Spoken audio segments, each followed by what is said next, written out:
Hello दोस्तों, कैसे हैं आप लोग। ट्यूटोरियल एच पॉइंट में आपका स्वागत है। आज हम चलते हैं भारत के भूगोल के दूसरे चैप्टर के भारत के भौतिक विभाजन के बारे में। भारत के भौतिक विभाजन का आखिर मतलब क्या होता है।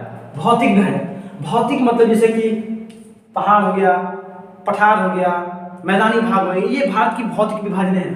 तो भारत की भौतिक विभाजन के अनुसार भारत को मुख्यतः 3 भागों में बांटा गया है। मुख्यतः कौन कौन? पर्वतीय, मैदानी और पठारी। पर्वतीय, मैदानी और पठारी। पर्वतीय, मैदानी और पठारी। और इस मैदानी क्षेत्र में ही मरुस्थलीय क्षेत्र आ जाते हैं, तटीय क्षेत्र आ जाते हैं। और तटीय क्षेत्र को हमको अलग से पढ़ना है, तटीय क्षेत्र और मरुस्थलीय को एक में, इसलिए यहाँ पे तटीय क्षेत्र लिख दिए हैं। यहाँ पे भारत का विभाग, भौतिक विभाजन मुख्यतः तीन भागों में हुआ है। पर्वतीय कितना है? ये है पर्वतीय भाग भारत में 29.3% है, जबकि मैदानी भाग क्या है? 43% है। और पठारी भाग है 27.7%। और इसी 43% में एक तटीय क्षेत्र भी आ जाता है, मरुस्थलीय क्षेत्र भी आ जाते हैं। तो ये तो हमें पता होगा कि भारत का जो भौतिक विभाजन है ये 3 क्षेत्रों में किया गया है, मुख्यतः पर्वतीय, मैदानी, पठारी। लेकिन पर्वतीय, मैदानी और पठारी भारत में है कहाँ? भारत का ये मैप है, भारत के मैप में कहाँ पर्वतीय है, कहाँ पठारी है, कहाँ मैदानी भाग है। देखिए, भारत के उत्तर में सब लोग जानते होंगे, हम लोग पहले से ही बोलते हैं, उत्तर का विशाल हिमालय। कई सॉन्ग भी हमने सुना है, कई सॉन्गों में हमने देखा है कि उत्तर में विशाल हिमालय के बारे में चर्चा की जाती है। तो उत्तर में ये जो विशाल हिमालय है, यही हमारी पर्वतमाला है, यही हमारा पर्वतीय क्षेत्र है। पर्वतीय क्षेत्र क्या है? जिसका शीर्ष भाग नुकीला हो उसे हम पर्वतीय क्षेत्र कहते हैं, और इसके शीर्ष को हम क्या बोलते हैं? चोटी। और ये बीच वाला जो एरिया है क्या है? पंजाब, हरियाणा, यूपी, बिहार वाला जो एरिया है, यही मैदानी भाग है। क्या है? यही जो है मैदानी भाग है।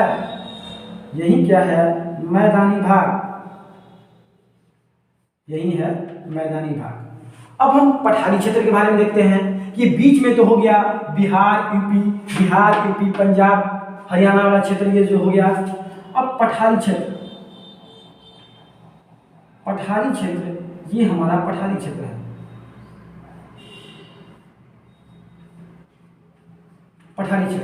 पठारी क्षेत्र जो होता है, पठारी क्षेत्र, आखिर पठार की आकृति कैसी होती है? पठार की आकृति देखिए ऐसे होती है। पठार उसे बोलते हैं जिसका शीर्ष भाग, शीर्ष मतलब होता है ऊपरी भाग, जिसका ऊपरी भाग चपटा होता है, उसे हम क्या बोलते हैं? पठारी भाग या पठारी क्षेत्र या पठार बोलते हैं इसको। अब पठार जो है कहाँ है? हमारे साउथ में है। और जो पठार है ये हिमालय से भी, जो पठार है क्या है? यह हिमालय से भी ज्यादा पुराना है। जो पठार है ये इसका जो निर्माण हुआ है 16,000 करोड़ वर्ष पूर्व, 16,000 करोड़ वर्ष पूर्व इसका निर्माण हुआ। और जो हिमालय है इसकी जो उत्पत्ति है ये 11,000 करोड़ वर्ष हुई है। 11,000 करोड़ वर्ष पूर्व हुई है। 11,000 करोड़ वर्ष पूर्व। अब पूछेगा कि ज्यादा पुराना कौन है, हिमालय या जो पठारी क्षेत्र? तो क्या होगा? पठारी क्षेत्र, क्योंकि 16,000 करोड़ वर्ष पुराना है और 11,000 ही करोड़ वर्ष पुराना है। तो ज्यादा मजबूत कौन होगा?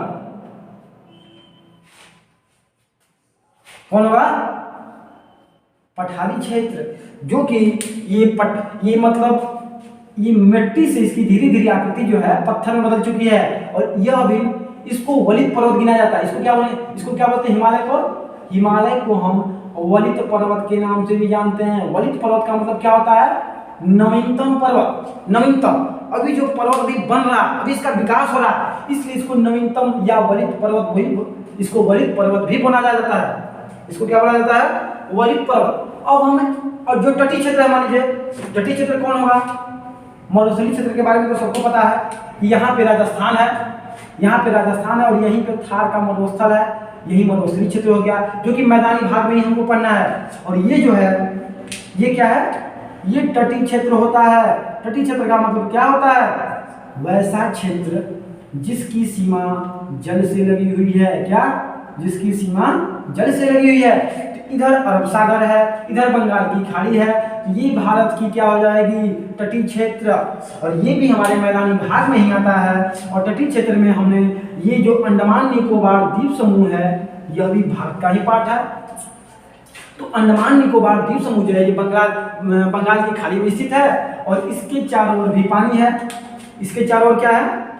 अंडमान निकोबार द्वीप समूह के चारों ओर क्या है? पानी है। इसलिए यह भी हमारा तटीय क्षेत्र के अंतर्गत ही आता है। क्या आता है? यह हमारा तटीय क्षेत्र के अंतर्गत आता है। और पर्वतीय क्षेत्र, मैदानी पठारी और तटीय क्षेत्र, आज हम पर्वतीय क्षेत्र के बारे में देखते हैं। देखिए, आज हम पढ़ते हैं पहले पार्ट 1 के बारे में। पार्ट 1 का मतलब पहले 3 भागों में बांटा गया था। आज हम पढ़ते हैं पर्वतीय क्षेत्र के बारे में। पर्वतीय क्षेत्र भारत के उत्तर में है। मैप में जब भी शुरू होता है ईस्ट मतलब होता है पूर्व, पश्चिम, उत्तर और दक्षिण, और यही उत्तर में ही है हमारा भारत का विशाल हिमालय। भारत का महान हिमालय, विशाल हिमालय, बृहत हिमालय, इसको बहुत नामों से जाना जाता है। इसको पहले हम हिमालय को वलित पर्वत भी कहा जाता है। वलित पर्वत यानी नवीनतम पर्वत। इसकी उत्पत्ति 11,000 करोड़ वर्ष पहले हुई है। 11,000 करोड़ वर्ष पहले। अच्छा, पहले हिमालय जो पर्वत जो है, आज जो हिमालय पर्वत यहाँ पे खड़ा है, वहां पहले हिमालय पर्वत नहीं था। तो वहां पहले क्या था? वहां पहले तेथिस नामक उथला हुआ सागर था। जहां हिमालय पर्वत है वहां तेथिस नामक उथला हुआ सागर था। लेकिन क्या हुआ कि मान लीजिए ये हमारी पृथ्वी है। ये जो पृथ्वी है, ये पृथ्वी पहले 2 भागों में बटी थी। ये अंगारा लैंड और दूसरा क्या था? गोंडवाना लैंड। गोंडवाना लैंड, ये हमारा था अंगारा लैंड। ये हमारा क्या था? अंगारा लैंड। और ये था गोंडवाना लैंड।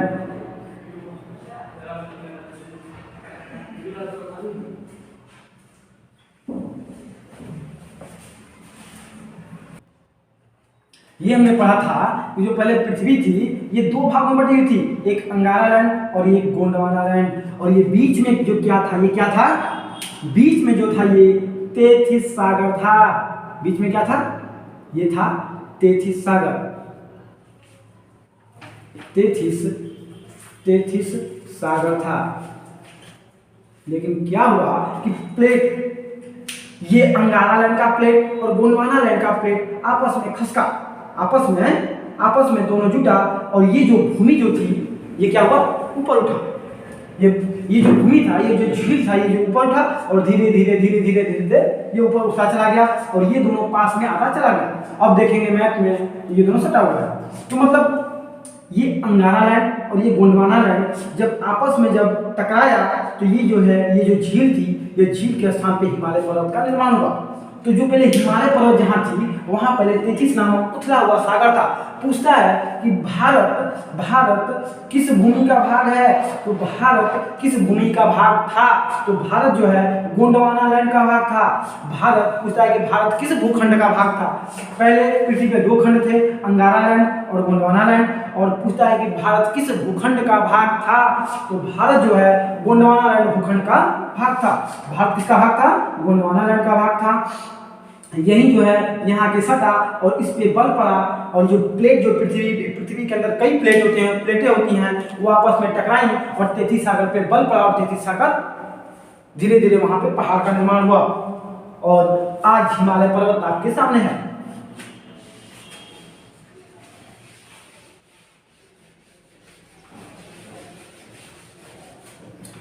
जहां आज हिमालय पर्वत था वहां कभी तेथिस नामक उथला हुआ सागर था।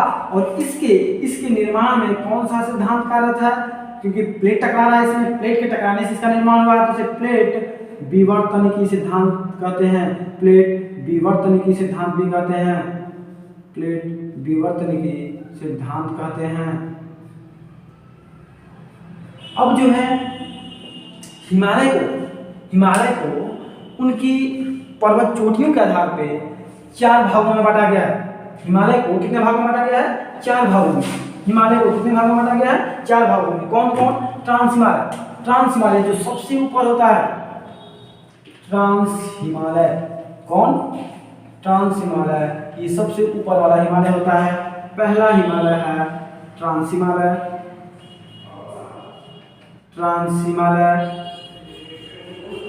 दूसरा हिमालय है बृहद हिमालय। दूसरा है बृहद हिमालय।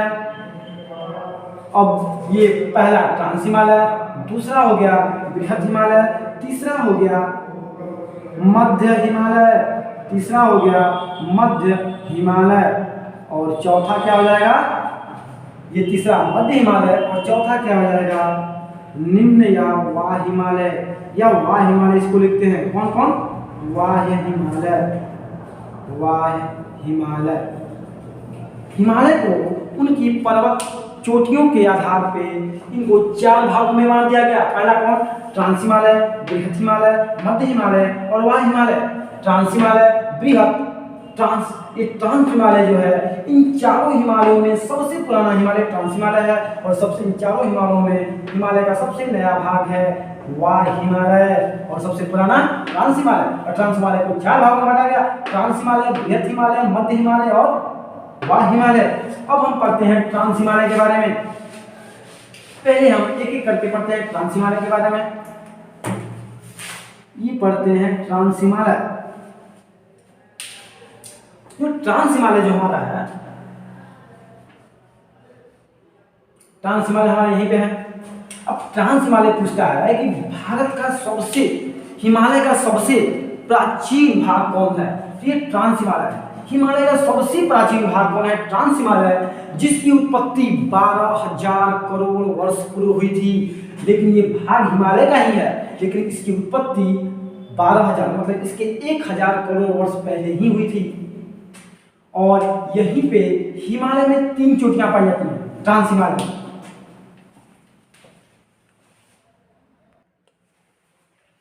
अब पहले हम पढ़ते हैं ट्रांस हिमालय के बारे में। ट्रांस हिमालय, ये वाला एरिया क्या है? ट्रांस हिमालय। ये वाला एरिया क्या है? ट्रांस हिमालय। ट्रांस हिमालय जो है सबसे पुराना हिमालय है। पूछेगा सबसे पुराना हिमालय ट्रांस हिमालय, और इसमें 3-4 चोटियां पाई जाती हैं। जैसे एक पाई जाती है काराकोरम चोटी, एक पाई जाती है काराकोरम चोटी, दूसरी पाई जाती है लद्दाख, और तीसरी पाई जाती है जास्कर, और चौथी पाई जाती है पीर पंजाब। इसमें 4 पर्वत चोटियां पाई जाती हैं, और इनको शॉर्टकट में बोलता है इसके से काराकोरम और लद्दाख, जास्कर और पीर पंजाब। इसको शॉर्टकट में बोलते हैं कलेजा पार। याद करने के लिए कलेजा पार, क्योंकि कभी कभी इसका क्रम भी पूछ देता है। क से काराकोरम, ल से लद्दाख, ज से जास्कर और प से पीर पंजाब। कलेजा पार। और इसी काराकोरम चोटी की सबसे ऊंची चोटी जो केटू है, मान लीजिए ये पहली चोटी है, ये दूसरी चोटी है केकी। जो केटू की जो दूसरी चोटी है इसे बोलते हैं केटू, क्योंकि ये फर्स्ट केटू का उपनाम, केटू का और एक नाम है गाडविन आस्टीन, जो कि भारत की सबसे ऊंची चोटी है।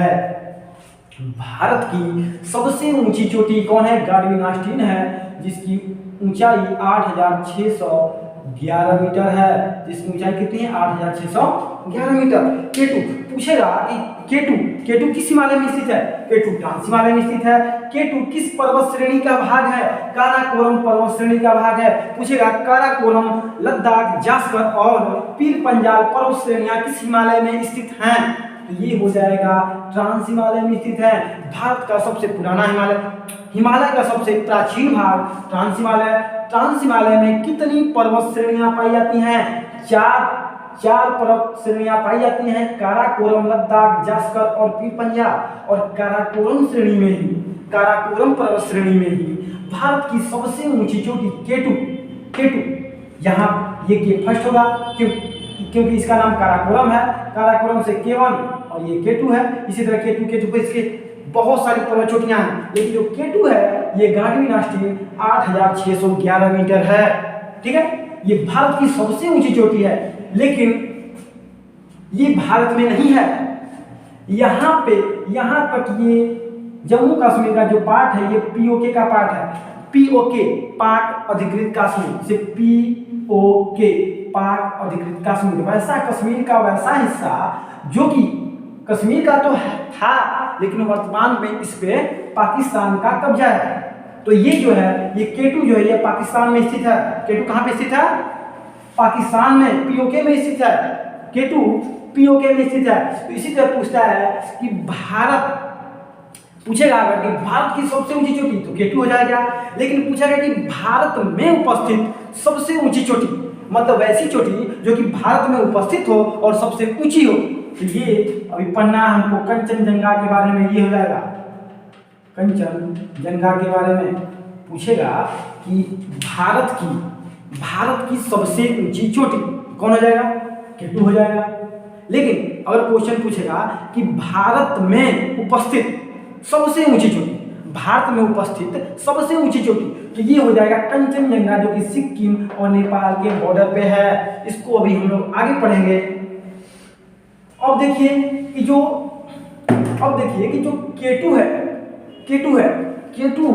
केटू यहाँ तक तो आया, लेकिन यहाँ के बाद जो केटू है इधर मुड़ गया है। क्या मुड़ गया है? इधर उत्तर की तरफ मुड़ गया है। और इसी का यहाँ पे तिब्बत का पठार, जो तिब्बत का पठार है, पूछता है तिब्बत का पठार किस पर्वत श्रेणी का भाग है? तो काराकोरम पर्वत श्रेणी का। जो काराकोरम का उत्तरी विस्तार कौन है? कि मैप में ऊपर में उत्तर होता है, तो काराकोरम श्रेणी का उत्तरी विस्तार ये तिब्बत का पठार हो जाएगा। जबकि इसका क्या हो जाएगा?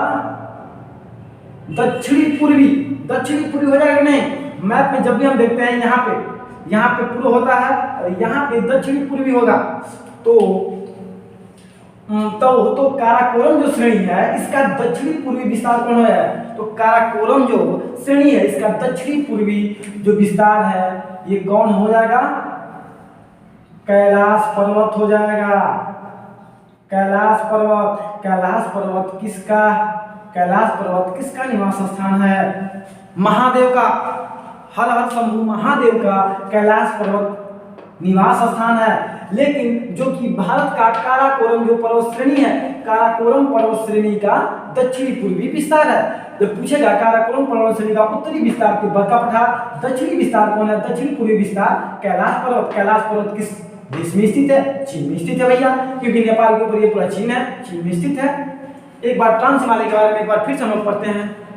ट्रांस हिमालय पूछेगा कि सबसे प्राचीन हिमालय में भी सबसे प्राचीन हिमालय का कौन सा भाग है? तो हिमालय का जो ट्रांस हिमालय जो है ये हिमालय का सबसे प्राचीन भाग है। पहला भाग। ट्रांस हिमालय में कितनी पर्वत चोटियां पाई जाती हैं? काराकोरम, लद्दाख, जास्कर, पीर पंजाल यानी कलेजा पात। इसका कभी कभी क्रम भी पूछ देता है उत्तर से दक्षिण, तो हम लोग याद करेंगे कलेजा पात, काराकोरम, लद्दाख, जास्कर, पीर पंजाल। अब हम काराकोरम श्रेणी में ही हमने आपको बताया है ये क्या होता है? ये पर्वतमालाएं होती हैं जिनका शीर्ष भाग नुकीला होता है, और इस शीर्ष भाग को हम क्या बोलते हैं? चोटी। तो यही जो चोटी है, यही जो केटू जो चोटी है, ये कैलाश पर्वत की जो काराकोरम पर्वत श्रेणी है इसकी सबसे ऊंची चोटी कौन है? केटू, जो कि भारत की सबसे ऊंची चोटी है, जो कि वर्तमान में इस पे पाकिस्तान का अधिकार है। वर्तमान में केटू पे पाकिस्तान का अधिकार है। केटू का नाम क्या है?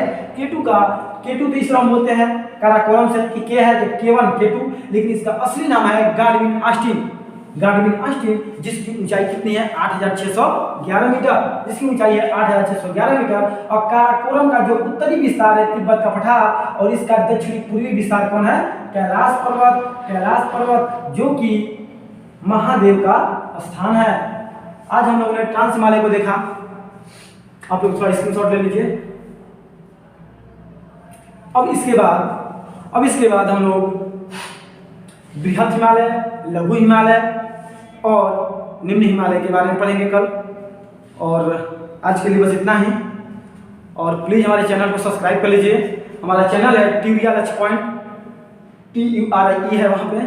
और बस इतना ही, धन्यवाद।